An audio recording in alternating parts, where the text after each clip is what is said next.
Ulobinanga na kangu, nakalo elo maniko, gona buna enda rongo da tuki na nona bosa mbaleto koya elo mani kenda tiko. Ausa kereani berangani da rongo da na bosa ni turanga, mendua rao na nonda masu. Tamai ke mami nakalo lebu nakalo dere, ui kemuni na ibagambula ni kai burabura. Ui kemuni ngau ni bagatakilai kemuni be kemami rao ni kemami kilai kemuni. Ni alvinaka buki kemami bagarorongo bagabinaki na nomuni bosa na tiki ni awongo, na buku chisu na ibagambula. Amen. Na kagulumani enda bulida tungo na ulutanga membaleta na nona kilai na kalau na tama. Na numatigo na kalau na tama ina bakatakilai koya mai weekenda me round dangai kilai koya ni kina. Ke bakanda sangai buru-burango menda kilai koya endre oya. Baleta ni Desember ni reidi koya bagandua. Senga telangani dua e kilai koya binaka. Baleta o chisunga o koya talaima e kilai koya bagabinaka dua. Sa sulinga mai weekend na bos ni kalongo merau ninda ulida kina na kasa bagatakilama ina kalau membaleti koya. Ia ngona katolu ni ulutanga membaleta na kalau na tama God the Father sa na keni utu telanga ni nonda na lakoba na ulutanga ngo yau sabang nuiti ko ni kuna kunekin na kalau ngata.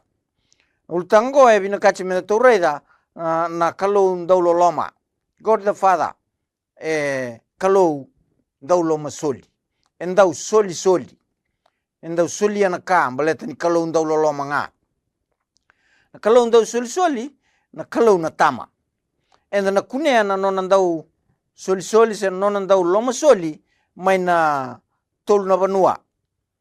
Enda na kunea mai na ngauna ni bembuli, enda na kunea mai pede liama, enda na kunea telenga mai kalivari.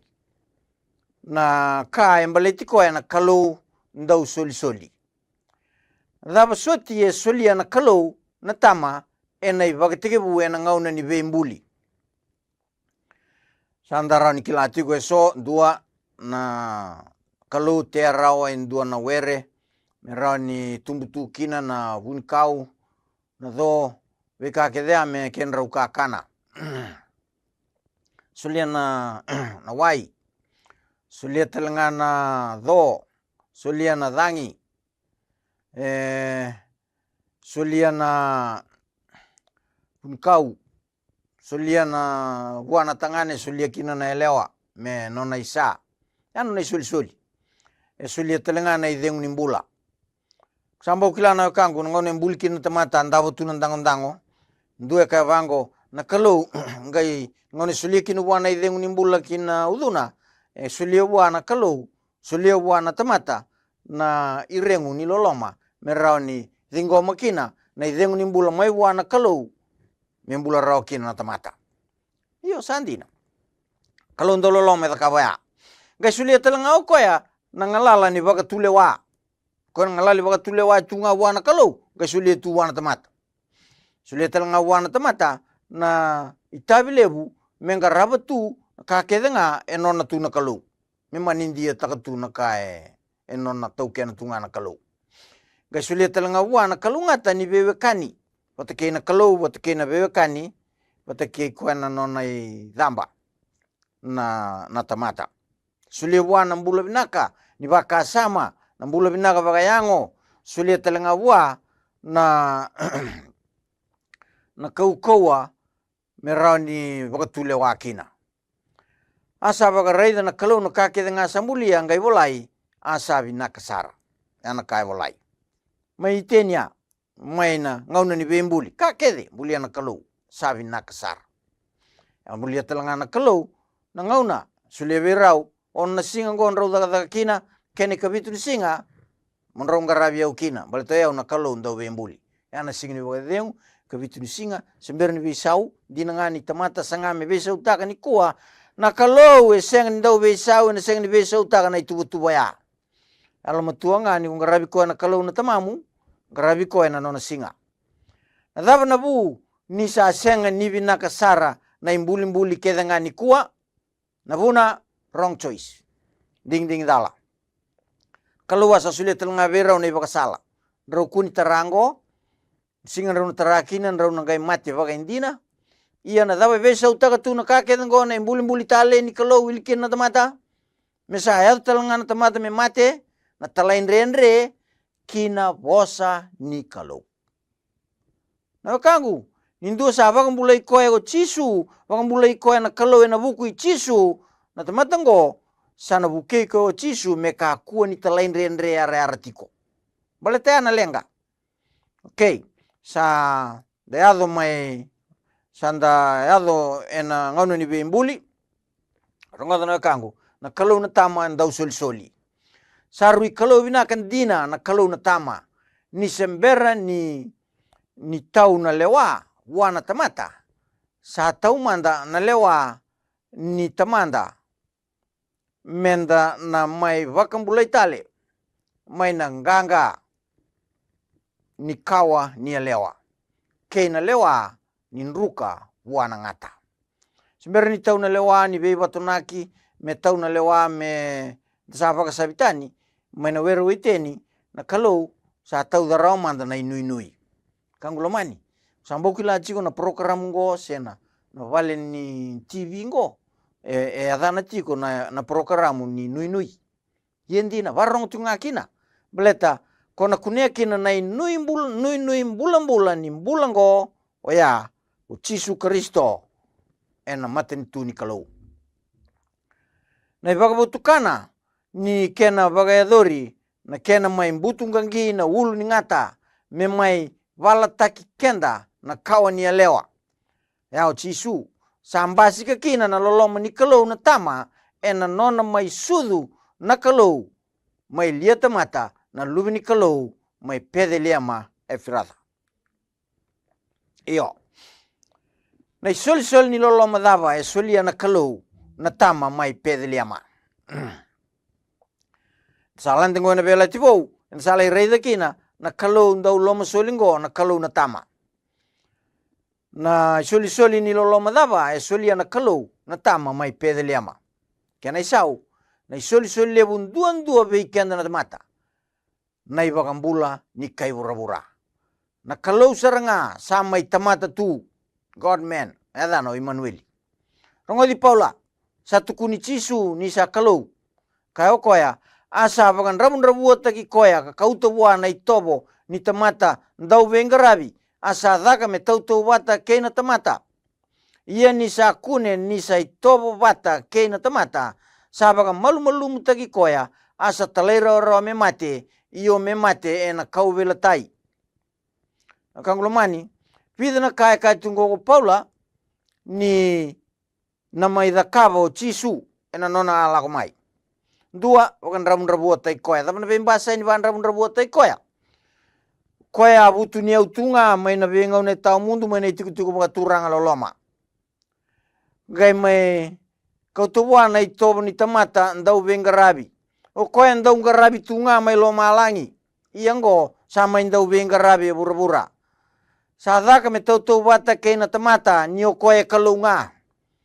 Paka malum tai koya ni o koya na kalau kau na kalau dere o Chisu Kristo. Ia paka malum tai koya na kalau. Talai rau saratu me mate na kalau sindau mate rongo na kangu. E mai lia tamata na kalau ena nona veita lagi na kalau na tama me rau kina bua me mate ena bukumu ke ena bukungu. Iyo me mate ena kau velatai o koe na vanua ni be waga matei waga lo loman dua sambau kuneara o Roma. Ya na kain baleta na kalau na tama na kalau ndau loma soli. Soli tu mai na luvena me mai waga lo loma taki waga rabun taki mai ndau venga ravi mai tamata tu waga malum tai koe ngai talai rawa tu me mate iyo me mate ena kau velatai.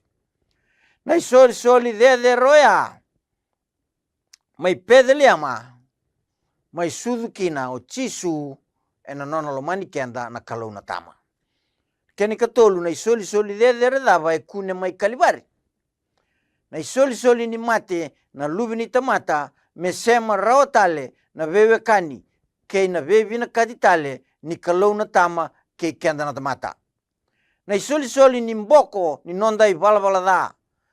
kanda pagando nuikina semenda okati me bakanga enda senga nimbaudala ninda sabagan bauti Chisu Kristo. Sandua na tuku talei na kalou dau lom soli na kalou dau soli e solia na kakedenga mai na veimbuli solia telenga veikenda na luvena lomani mai pedeliama yengo sa solia telenga na luvena lomani me mai bagamati sara sa kalou dau lom dinanga na kalou dau lom solingo na kalou na tama cisu batagi ko e kai na chuni wase tolu tikine tin kaono ni salomanir na kai bura bakaongo na kalou na kalou na tama me solia kina na luvena en duam bau nga saba tumbura me kako ni rusa ko ire andu saba bau koya merara watanga nambula tau mundu anding ni tamata andu na buku cisu na bagambulai kina na tamata andu saba bau cisu na kangu na lo tambu sa vosa loti we lo mamu na ngau na saranga ongo sa kai tigo viko tikine tinga vitu ni sa senga ni talamai na luvena ki bura na kalau me dun ruvir na kai bura membulanga na kai bura na bukuna ronga na kangu kuani laiba na nomuda me taru viko mo kuani lago kina wana kalau membula cisu sa somtagi goti mai kalivari me rawalanga ni kumbula na kalau etale itagadake membula ena rarau takasara kewaka unding taka merusak na kalau na taman daulu masoli ninda sa raida rao na de ninda ulo masoli ni kalau na tama ena dava tali savo enda ngandreva me raida se kilam balet koya dava tali savo ni kalau na tama enda ulo loma talai rao cisu na luvena mendua batanga ke tamana me mai bagarai taka na bagarau ni kalau na tama kunei ena nona be imbuli kunei mai pedeliama de kalivari talanga ndaulo loma ni kalau na tama senga ni davanga kya ku cisu ena lesubi ko mai sala taga oti na choni wasitin ka van tikine ndua kina tolu me ka kunda rao na loma mdou do sabang bautu na kalau mbal na kalau na tama do bang bauti yau talanga bang bauti cisu talanga ni sabungan tikin na balin tamangu ia ke sa senga au sa tukuna be kemdo ni sa lag me barau tagna tikin me nom do lestel mai kaut kemdo be am do tikital ngar mono ko sa tikina kangu ngbo nu ni tum sa les tolo mena turang na coronavirus na tanglamba une na bima tangali mat satu ngo sa seng ni wali rawa na via kana lebu na ngusu lele na kakana sa do tunggo e bura-bura ni pagatakil kil non les mga naturanga iya saru imber sebagai bei berita na daba pita vola sabo soti kenda nga bagandende ni sa senga ni vina kata mendua bei kenda merusa kenda kede na tamata da me kakun dua bei kenda merusa mendambula kede nga ikombeka endua beira na kangu ikombeka endua beira ka waragi gotiko ko cisu mo be butuni ko cisu e masulagi ko makawa mai kalivari sara mumbau bo sodi talenga dona serra do longa da ciuna dorbo ke ngone lewa when he was on the cross you were on his mind ikun duanga ada bana kangu kia me barita viko kalau na tama kina kalau na luvena rondo lom soli ken dua rolo mano ikun duanga o cisu e mai vakta kilai tamana mai vekenda na kalau na tama ndaulo loma vagareita ko cisu ongo na ulutanga tale nei cisu mendau tukuna na tama ndaulo loma membaleti koe na kalau na tama kasinai wutu tu ena bebaga menemenei ena lo loma levu vekenda rongo dango na mali wase lima vasanga vulka vake na vasanga vulka lima ia ko yau au sakai ve kemdo ka cisu dolo manira nom do meda posa vinaga ve ira sa ruka kemdo daga vinaga ve ira sa dati kemdo ka masula kira sabaga lilia kemdo ko baga dani kemdo na rawa baga bango ni vimbasa isranga ke ni baga non tambula ni baga non imbula ka tungo cisu rawa baga ni dak nda sa lubini kalau ronga da tine basa ngul kalima mondo lubena na tamamdo sa tiko melo malang liu mandana veo kani kena kalau liu mandana no mudingo mango na kalau na taman daulo loma ngo cisu na ibagambula ni kai buru-buru ndaulo loma talenga au sana wili ngo meulu ven ni usa dinga mi koya au sa wili me ulu ni kalau talanga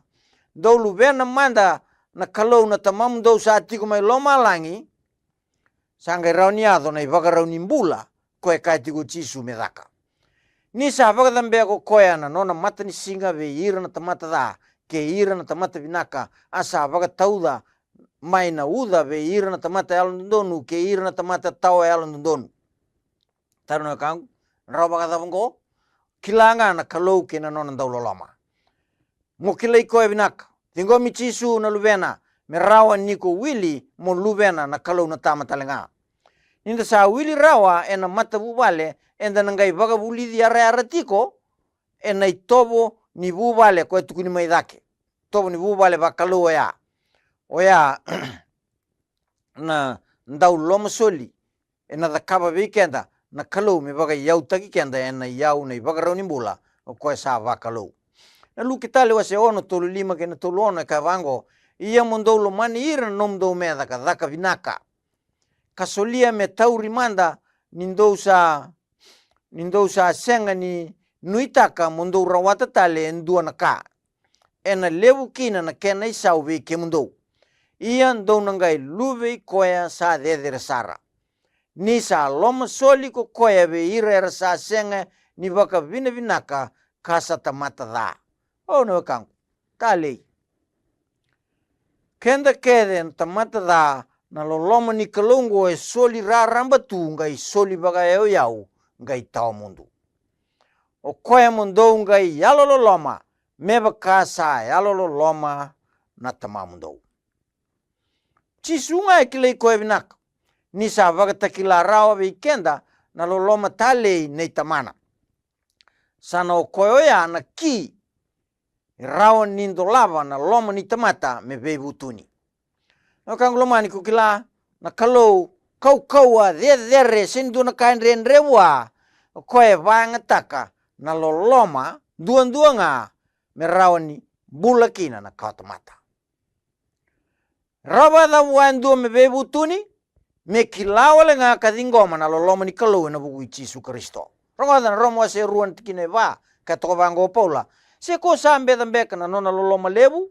kena nona bosota wakandende kena nona dhunru waka malua kakosa senga ni waka sama nisa tumberiko kina bebutuni na loloma ni kalau no kangu da reitigo ne tiktik bu nonda buli enda reitigo kina nganu ni bembuli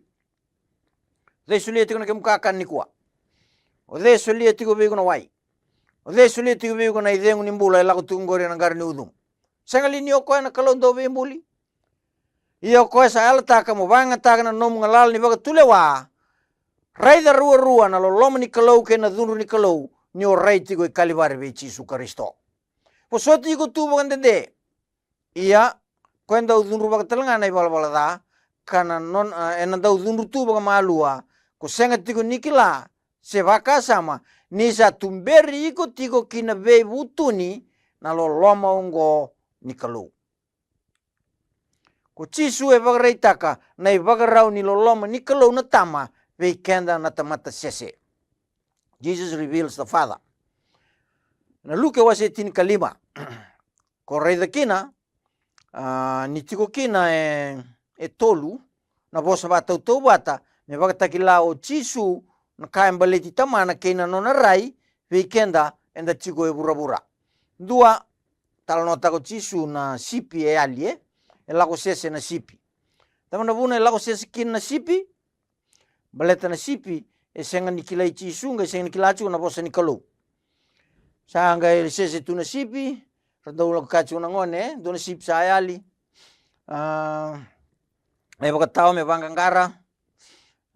do na sipi sa ayali, vangangara na e baka tawa. Sala e reida na sipi ni sa menre tu na do na bonua, sanga itangi na sipi. Tangi manda na sipi. Ba tama na muna tangki na sipi berarti na sipi saba kila ni sa sese tu sin kila na sal leswi vale ba nu tunga na sipi be na iba tao mela ko ko mai iyo Jisu e talno tako ya ena nona bagareitaka na kalo lo mani retu na nona sipi iyo iko indona sipi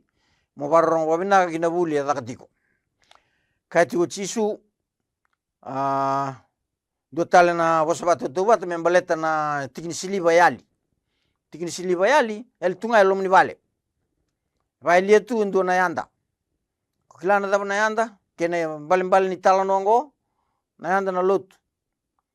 oira leni lotu era nona yau na kalau mera ngarabi ngarauni mekuni yali tungai lo mnivale so dua tala na tala nona bos bali ya na ngontangane takilabinak tabno bune yali kinna ngontangane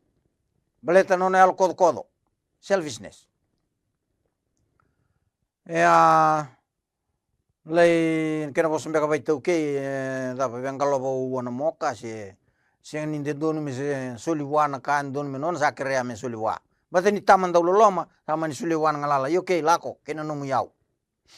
lako ni sakilabinaka le vai liano na yau sangga le tini sarna bai ni waka sangga na numa mesale sumai bai tamana ni kilati ko na tamana endau loloma tunga wakaoti iku sa al tuibe na bai ni waka ni kuwa ke waka ko sa elitiku na numa na kalo lo maniko ia sandareda na tolu na talano ni yali ia obe ka vi ku ni kuwa sin tolu nga maka yali 5 2 yali na sipi karua yali na tikini siliva keni katolu yali na yanda kona yanda abile da kitalanga keni katolu na kene kava yali na ngontangane kene kalima yali taltunga na tuakana big brother kona faris kwe tungai vale home base tu na nona yali yana kalau na tama eloloma kere ko faristiko se oiko endua na yanda bile daki se oiko ngoni din roi se oiko sipi se oiko tikni sliva na kalau na tama elo maniko yana ituk na kangu kalau elo maniko sarau tikendo ya sarau ninda kilai koe kina na kalau na tama Bagarua na kena wase rosang bulu kadiwa na tikine rosang bulu kadiwa kavango Mosese ola Mosese akabuni sakilanga na kalau rongoda akasa buni tu sa nei choba na nonda kalau ia na kasa tukuni mai sa nonda keina nonra na lubenda katawa mundu uliga babo na tikine mibuke iko na kangu moraida na kilai ni kalau na tama sa soli mai na enough information rauti kenda menda kilai koe kina kandara ni dingo mikoe Moses sabola kabuni kede sa nona na kaloya kun go bele vatarongan kanga ko sa rongoda sa koya na kasa bagrai tagi mai menomo iko non talangana lubemu keir talana mkao Jisu ya kana chontin kabiti nona masu chigo be tamana masula kirna nona sipi kayo koya waktambuire na nomuni bulindina sakandina na nomuni vosa nakangolomani kono lom solimbek modingo mana itugu dina bagoti kusarong oda tiko ena programo kangolomani ausa suretiko Jisu dina nga sa baga matatatak warara matakatiko beiko na ibola tambu medobo maingo hulga tarabo sa suretiko kuni dalata nonda ulutanga na kalau na lubena sa suretiko na tingningo nongo modingoma na loloma ni kalau na buku Jisu Kristo dingoma talanga na kalau na tama eloloma tuba ko tibeiko darmasu tamai ke mami binaga baga lebu na nomuni bosa sandina nga na nomuni bosa tambu